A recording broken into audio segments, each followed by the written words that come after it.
The title of our story today is The Haunting of the Abandoned Asylum. In a quiet town, nestled between dense forests and rolling hills, there stood an abandoned asylum. The structure was a grim reminder of a dark past, its shattered windows and crumbling walls hiding the horrors that had once taken place within. As the story goes, the asylum was home to the mentally ill in the early 20th century, but its reputation was marred by reports of mistreatment, experimental procedures, and unexplained deaths. It was closed down abruptly in the 1950s, leaving behind a legacy of suffering and anguish. Years passed, and the asylum became a place of legend among the locals. They spoke of eerie sounds that emanated from the decaying building at night, of flickering lights and shadowy figures that moved behind the broken windows. Many claimed to have seen the tormented souls of former patients roaming the grounds.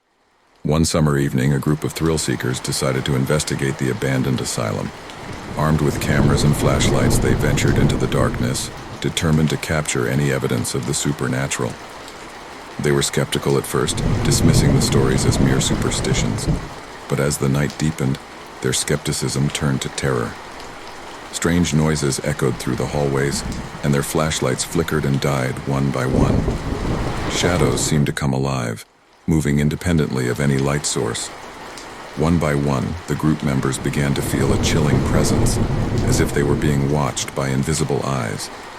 As they explored deeper into the asylum, they stumbled upon a room that sent shivers down their spines. Walls were covered in cryptic symbols, and old medical equipment lay scattered on the floor. In the center of the room was a rusted operating table, and above it, an unsettling message scrawled in blood-red paint. They never left. Panicked and terrified, the group rushed to escape the asylum, but the building seemed to resist their departure. Doors slammed shut on their own, and the narrow corridors twisted and turned, disorienting them. It was as if the very building was alive, intent on keeping them trapped. Finally, after what felt like an eternity, they burst through the asylum's front doors, gasping for breath. Outside, the night was calm, but their encounter with the paranormal had left them forever changed. They had witnessed the lingering agony,